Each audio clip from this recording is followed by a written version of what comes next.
Siri 1 hingga 9 Imam Al-Ghazali menjelaskan maksud Allah adalah cahaya langit dan bumi yang terdapat pada surah An-Nur ayat 35.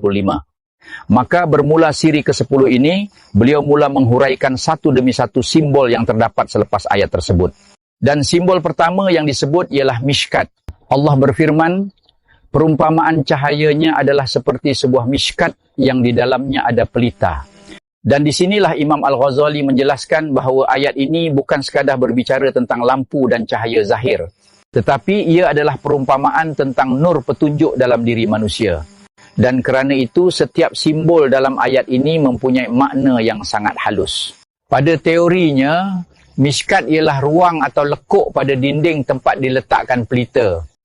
Ia menjadi tempat yang mengumpulkan dan menumpukan cahaya supaya cahaya itu lebih jelas terpancar.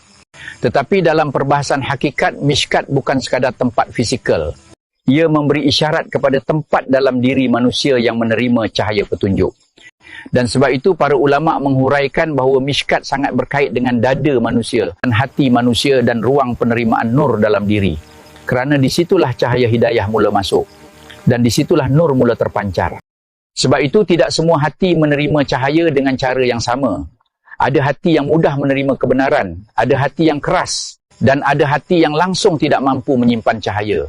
Kerana tempatnya sendiri telah dipenuhi hawa nafsu, kesombongan, cinta dunia dan kelalaian.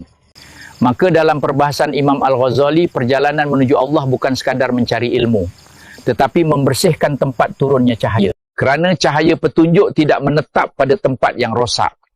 Dan sebab itu Allah menggunakan perumpamaan mishkat.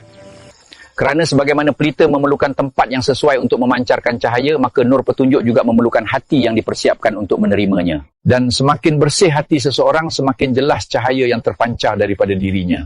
Sebab itu orang-orang yang benar-benar menjaga hati bukan sekadar menjaga amalan zahir, tetapi menjaga niat, keikhlasan dan kebersihan batin. Kerana mereka memahami bahawa hati yang gelap tidak mampu memegang nur. Maka sebelum manusia sibuk mencari cahaya, dia perlu melihat dahulu bagaimana keadaan mishkat dalam dirinya sendiri.